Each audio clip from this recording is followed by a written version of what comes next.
Primary के छात्र की परीक्षा में कोई फर्क नहीं पड़ता है, पास कर देंगे। और जो जो ऊंची पदवी जाती जाएगी परीक्षा उतनी ही कड़ी होती जाएगी।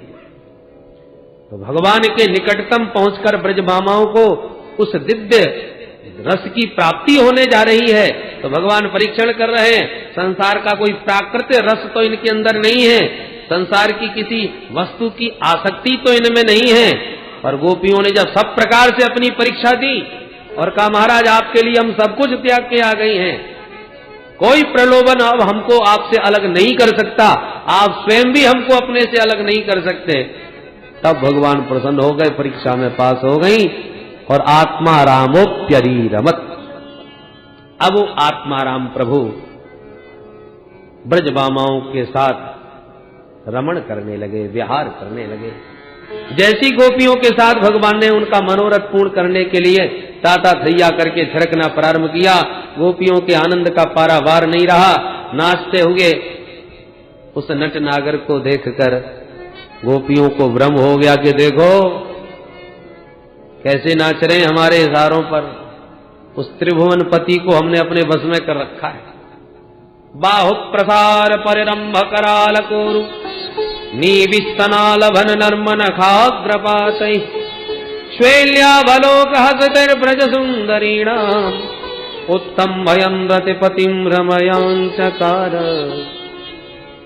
उत्तम भयं रतिपतिं रमयांचकार। ताता थैया करके थिरक उठे कन्हैया, परंतु जैसे ही कामदेव ने देखा, कामदेव को सबसे बड़ा अभिमान था। भगवान ने चुनौती दी कि आओ तुम भी चले आओ, अब तक तुमने योगियों को समाधि में विचलित किया है, पर मैं योगीराज कृष्ण ब्रज की अनंत ब्रज सुंदरियों के बीच में विहार कर रहा हूं, आओ मेरे मन में कोई विकार पैदा करके दिखाओ। कामदेव ने सारे बाण चला दिए, वशीकरण, उच्चाटन, मोहन, स्तंभन, उद्दीपन, पांचों बाणों का प्रयोग करके देख लिया, पर उत्तम भयं रतिपतिं रमयांचकार। रतिपति कामदेव को भगवान ने पकड़ के ऊपर लटका दिया। उत ऊर्ध्वम स्तंभयन, काम को स्तंभित करके भगवान ने ब्रजबामाओं के साथ विहार किया। लज्जित हो गया कामदेव, चरणों में गिर गया और भगवान को आज कामदेव ने अच्युत नाम दिया। नच्यवती स्वरूपात इति अच्युतः, एक आप ही हो जो अपने स्वरूप से विचलित नहीं हुए, बाकी मैंने सबको नचा दिया, आपके अतिरिक्त कोई नहीं बचा। काम का अभिमान गला, वही पराजित कामदेव भगवान श्री कृष्ण का द्वारका में आके प्रथम पुत्र बना प्रद्युम्न के नाम से। परंतु नाचते हुए श्री माधव का ब्रजबामाओं ने दर्शन किया तो उनको जरा सौंदर्याभिमान जागा। एक गोपी के मन में मान हुआ, बाकी सबको अभिमान हुआ। तो भगवान उस माननी गोपी को मनाने के लिए अपने साथ में लेके बाकी सब गोपियों के बीच से अंतर्धान हो गए। बोल रास बिहारी भगवान की। अंतर्हिते भगवती सहसैव ब्रजांगना। अंतर्हित हो गए। अंतर्हित के दो शब्द अर्थ हैं, अदृश्य हो गए, दूसरा अर्थ अंतर्हित। भगवान गोपियों का हृदय से हित चाहते थे, इसलिए अंतर्हित हो गए। तो अंतः में हित छुपा है जिनका, ऐसे श्री हरि अंतर्हित हो गए। भगवान को न देखकर अपने बीच ब्रजबामाओं को ऐसा लगा जैसे मणिधर सर्प का मणि कोई हरण करके ले जाए या पानी से पृथक मछली हो जाए। विकल हो गई, छटपटा उठी, प्यारे को ढूंढने के लिए चारों तरफ इधर उधर दौड़ने भागने लगी और प्रेम में इतनी पागल हो गई कि वृक्षों से ही पूछने लगी, ए भैया बरगद, ए भैया पीपल, तुम ही बताओ, अपनी विशाल शाखाओं को चारों तरफ से फैला के देखो, हमारे प्राणधन प्रियतम कहां भाग गए। वृक्षों से भला क्या उत्तर मिलता। गोपियां आपस में बोली, देखो देखो कितने निष्ठुर हैं, आखिर के ये भी तो पुरुष जाति के ही हैं, स्त्री हृदय की व्यथा को ये क्या समझेंगे, छोड़ो इनसे बात करना।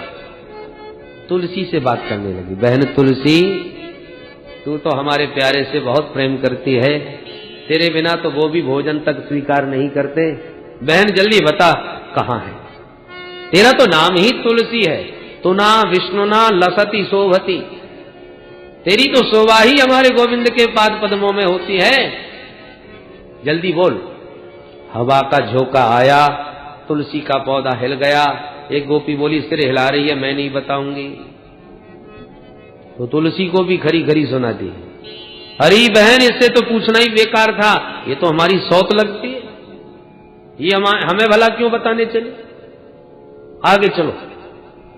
कुछ आगे बढ़ी तो एक जगह खूब हरियाली नजर आई, हरी हरी घास।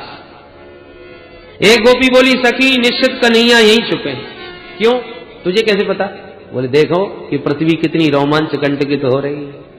ये पृथ्वी की रोम खड़ी हो रही है, माने शरीर इसका पुलकित हो रहा है। हमारे प्राण प्यारे प्रभु के स्पर्श से ही ये इतनी पुलकित हो सकती है, और दूसरा कोई कारण नहीं।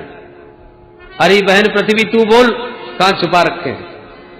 तेरी पुलकावली बता रही है कि तेरे पास यहीं कहीं छुपे हैं। तेरा अंग अत्यंत रोमांचित हो रहा है। मानो पृथ्वी ने कहा देवियों ये तुम्हारा भ्रम है। ये जो हरियाली तुम देख रही हो ये तो तुम्हारे श्री कृष्ण के जन्म से भी पहले की है, तुम्हारा ये भ्रम है। गोपियां बोली नहीं नहीं ये हम मानने को तैयार नहीं, हमारे प्यारे का अंग संग हुए बिना तू इतनी रोमांच कंटकित तो हो ही नहीं सकती।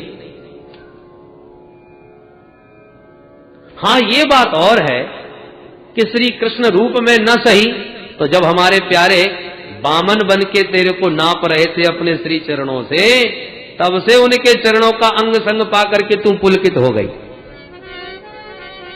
पृथ्वी ने कहा अरे नहीं नहीं बामन जी का भी जन्म नहीं हुआ था, उससे पहले की हरियाली है।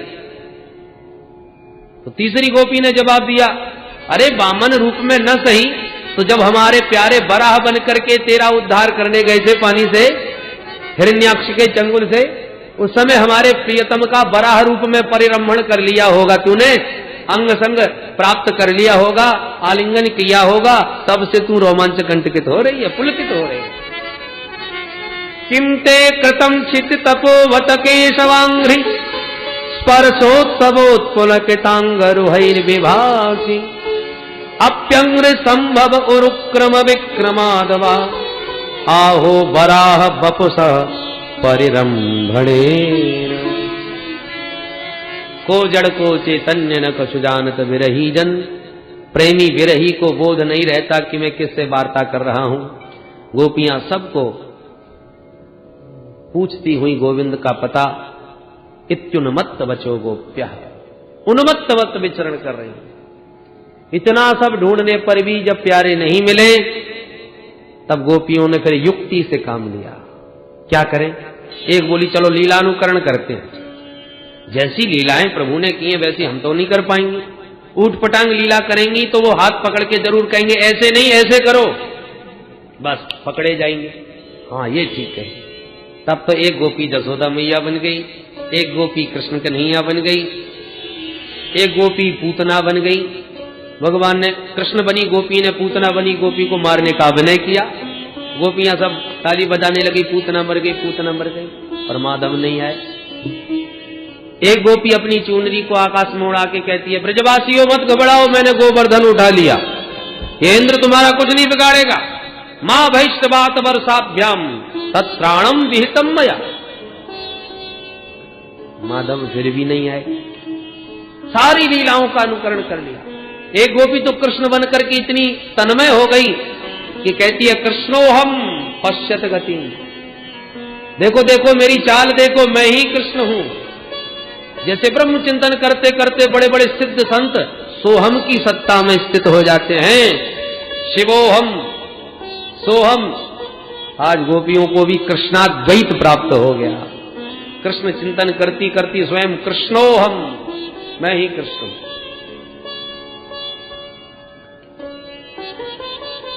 इतने पर भी जब प्रभु नहीं आए, अन्वेषण करती जा रही थी। एक गोपी बोली सखी देखो देखो ये चरण चिन्ह दिखाई पड़ रहे, इसका मतलब इसी रास्ते गए हैं, चलो आगे। आगे बढ़ी तो कुछ फूल बिखरे हुए मिले।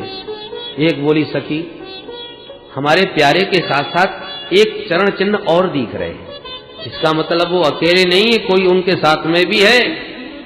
ये कौन है जो अकेली श्री कृष्ण को अपने साथ लेके चली गई? अरे सखी देख देख यहाँ पर हमारे प्यारे के चरण बहुत गड़े हुए मालूम पड़ रहे हैं, इसका मतलब उसे कंधे पर बैठाया है। और ये फूल टूटे हैं, ओहो समझ गई, यहाँ पर फूल चुन चुन के उसका श्रृंगार किया होगा। केशव प्रसादनम तत्र कामन्य कामना कृतम अनया राधितो नूनम भगवान हरिश्वर।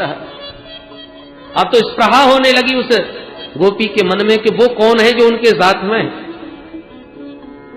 तब तक यहां पर श्री सुखदेव जी ने नाम स्पष्ट नहीं किया कि वो एक गोपी कौन थी, पर संतों की मान्यता है वो कोई और नहीं, साक्षात किशोरी जी हैं, श्री राधा रानी हैं। और सुखदेव जी उनका नाम लेते नहीं। क्यों नहीं नाम देते? उसके कई कारण हैं। कुछ संत कहते हैं कि भाई सुखदेव जी की इष्ट देवी हैं भगवती रासेश्वरी। इतने रसिक संत हैं श्री सुखदेव जी कि राधे नामोच्चारण मात्र से 6 महीने की समाधि लग जाती है। और सुखदेव जी सावधान है परीक्षित को कथा सुनाते हुए, कहीं ऐसा न हो कि राधे कहते ही हम तो 6 महीने के समाधि में चले जाएं और बेचारे 7 दिन के मेहमान परीक्षित अधर्मी लटके रह जाए।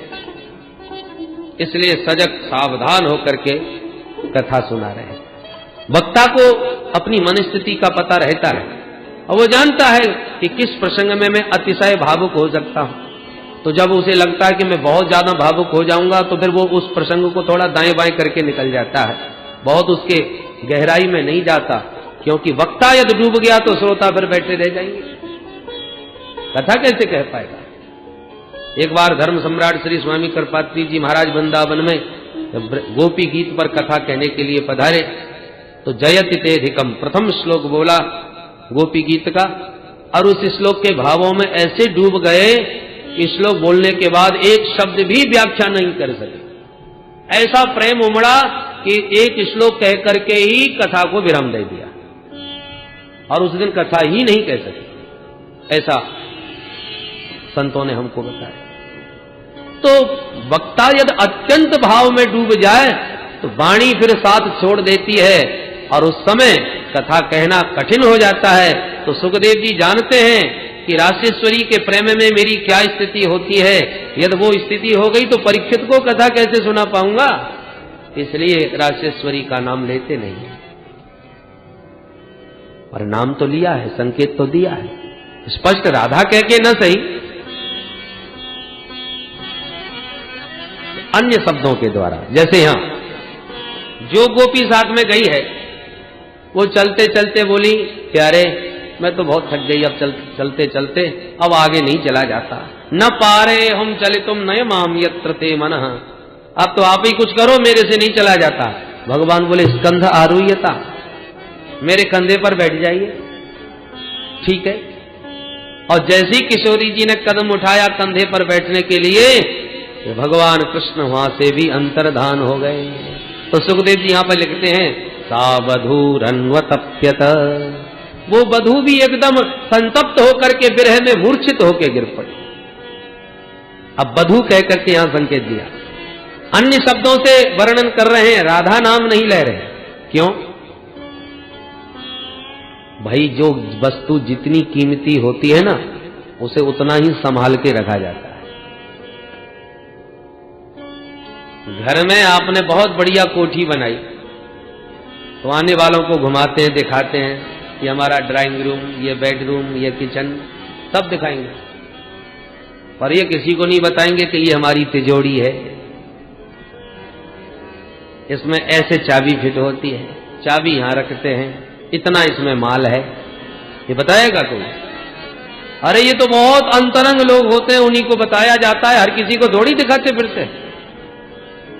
उसी प्रकार इस श्रीमद् भागवत के भवन में राधा तत्व के रत्न को शब्दों की तिजोरी में इतना छुपा करके रखा है श्री सुखदेव जी महाराज ने कि जो परम वैष्णव अनन्य रसिक हैं भगवान के, वो तो उस तिजोरी को खोल करके देख सकते हैं उस रत्न को। बाकी हर किसी की आंखों के सामने आने वाला रत्न नहीं है, ये हर किसी को नहीं दिखाया जाता। बोलो राधे राधे। परंतु अन्वेषण करती जो गोपियां आ रही थीं, उन्होंने जब किशोर जी की वो अवस्था देखी तो स्पृहा समाप्त हो गई। उस ब्रज गोपी की व्यथा को देखकर, विकलता को देखकर सब गोपियां उसके विरह में उसका साथ देती हुई किशोरी जी को संभाल करके उठा करके सब गोपियां वापस अब यमुना तट पर आईं और यमुना के तट पर मिलकर के सब गोपियों ने बड़ा ही मधुर गीत गाया और कहा, बहन यदि इस गीत को सुन के भी गोविंद नहीं आए तो अपनी यमुना जी के जल में ही अपना विसर्जन कर दें, क्योंकि प्रभु को गीत बहुत अच्छा लगता है। इसलिए आओ एक बार मिलकर के गाएं। ये गीत भागवत का सबसे सुंदर गीत है। आइए इसका श्रवण करें। सब गोपियां मिलके गा रही हैं। गोप्य ऊचुः जयति तेधिकं जन्मना प्रजा त्रयत इंद्रिया शाश्वत ही दैत्य द्वेष्यथा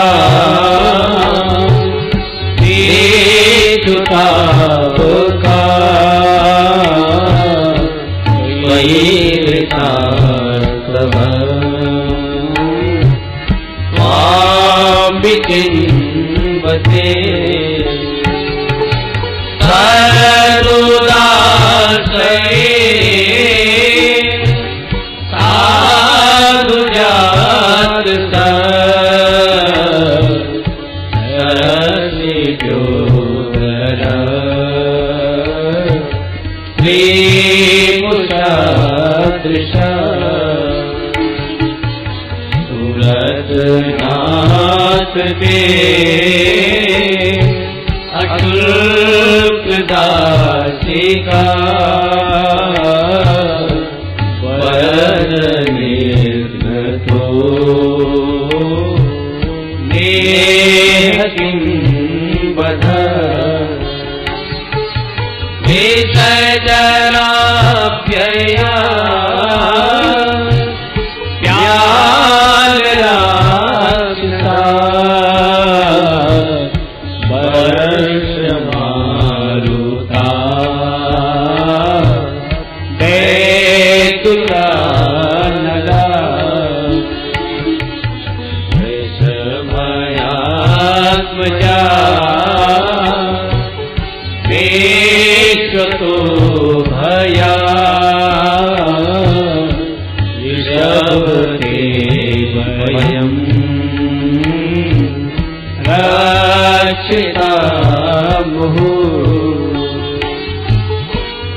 खलु गोपिका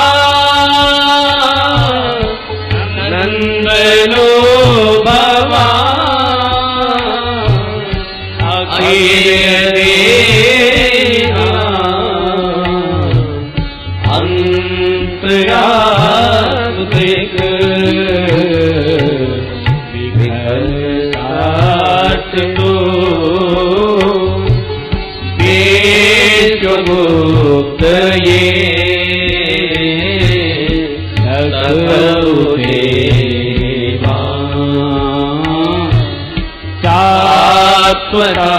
चात्वरापुरे विरचिता भयं वेश्मधुर्यसे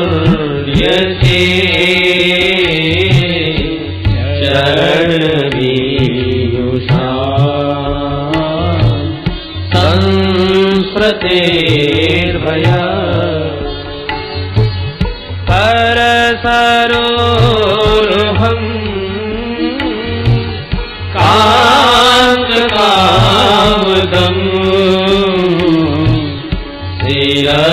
शिरसितेना श्रीकरगृहम्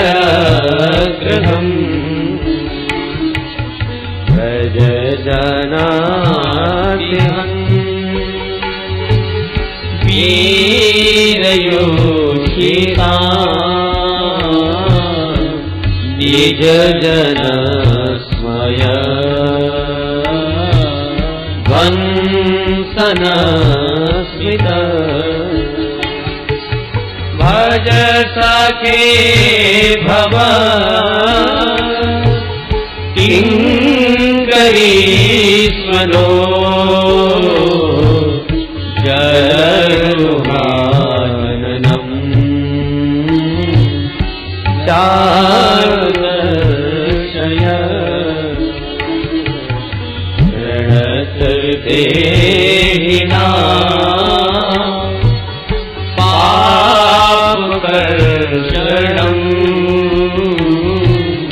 तृणचरानुगम् श्रीनिकेतनम् मणिभरार्पितम्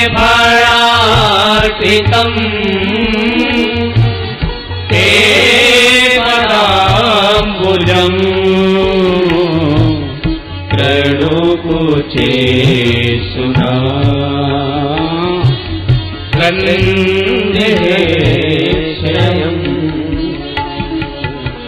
मधुरया गिरा बल्कुबाक्यया बुधमनोज्ञया पुष्करेक्षण विधिकरीमा वीरमुयति दधरसि गुणा ध्यायस्वना तव कथामृतम्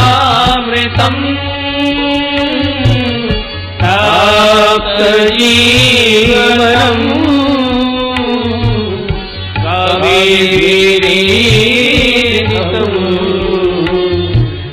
कल्मषापहम् श्रवणमङ्गलम् श्रीमदासतम्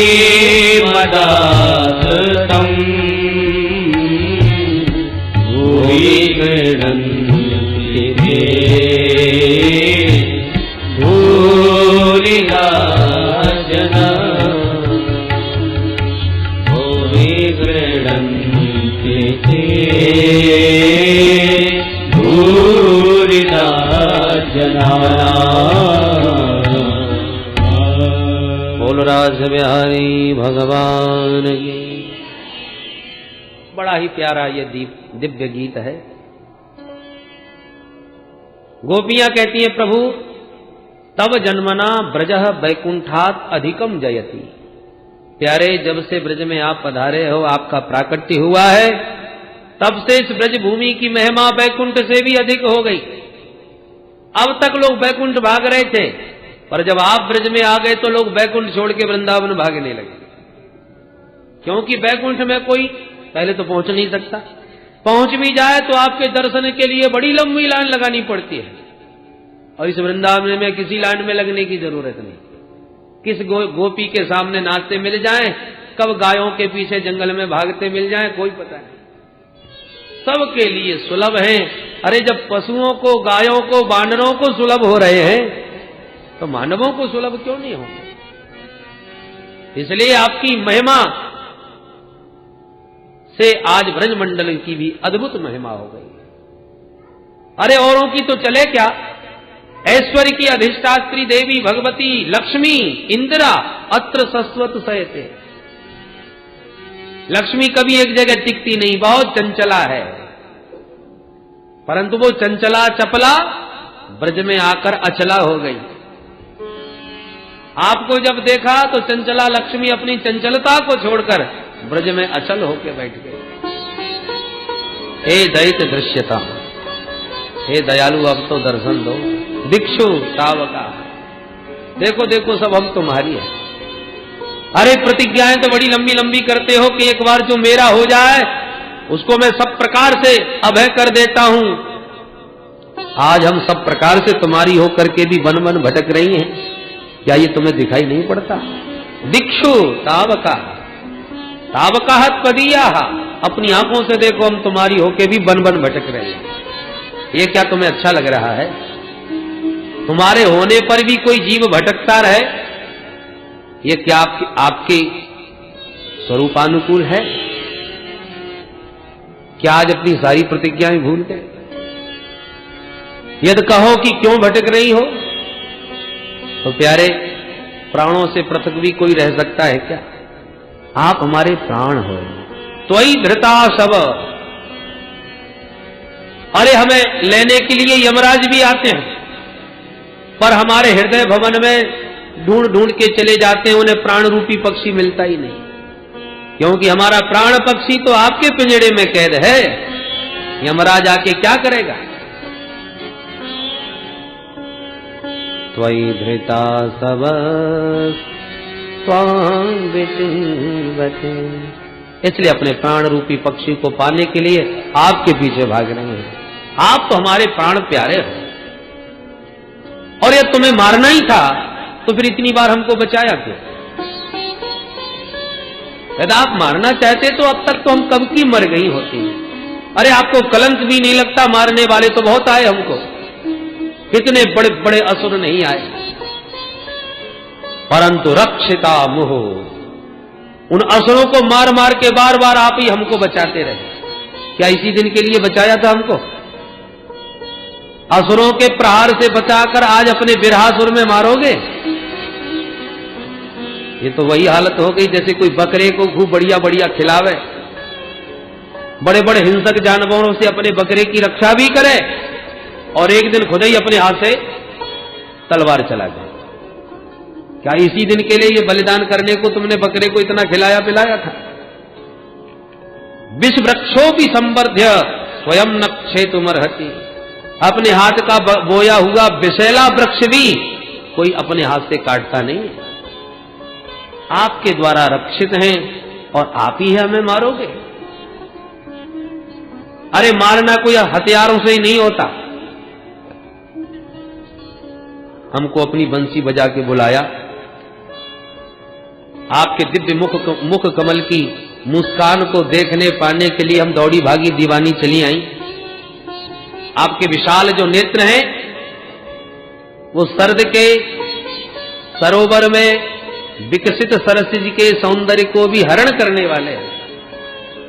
उन नेत्रों में मिलन की दिव्य भावनाएं भरी हुई थी, इसलिए हम सब कुछ त्याग के चली आए। पर मिलन की उत्कंठा जगा करके बिना मिले हमें छोड़ के भाग गए। क्या ये मारना नहीं हुआ? नेह किम बधा, तुम्हारी इस निष्ठुरता को देख देख के तो लगता है तुम जसोदा मैया के बेटा तो हो नहीं सकते। हमारी जसोदा तो कितनी स्नेहमयी, वात्सल्यमयी, करुणामयी, दयामयी है, और उनका तुम जैसा निष्ठुर बेटा। नखल गोपिका नंदन, आप यशोदा नंदन नहीं हो सकते। सुना है कि भक्तों का कल्याण करने आए हो। विघ्न सार से तो विश्वगुप्त, ब्रह्मा जी की प्रार्थना पर विश्व का कल्याण करने, भक्तों का परित्राण करने पधारे हो, तो क्या हम आपकी भक्त नहीं हैं? फिर हमारा कल्याण क्यों नहीं कर रहे? हमारा उद्धार इस संकट से क्यों नहीं कर रहे? यदि अंतर्यामी हो तो हमारे भीतर की भावनाओं को क्यों नहीं समझ रहे? यदि ये तुम्हारा संकेत है कि हमारे अंदर अभिमान का जहर भर गया इसलिए आप भाग गए, तो प्रभु आपके श्री चरणों में तो विश्व वमन कराने की अद्भुत शक्ति है। सारे ब्रजमंडल ने अपनी आंखों से स्पष्ट देखा था। वो कब?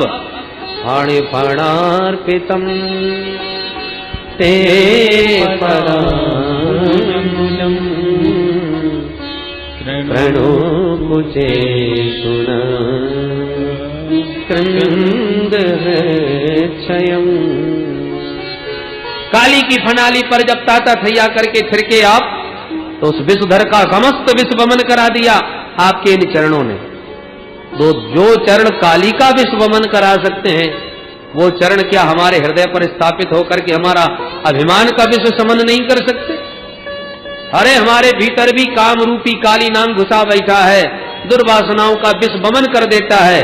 प्रभु आप अपने श्री चरणों को हमारे वक्ष पर धारण करके उस काम रूपी कालिय का भी मर्दन कर दीजिए। कृण कुचे सुनः कृंद हृच्छयम हृदय शेतेति हृच्छय।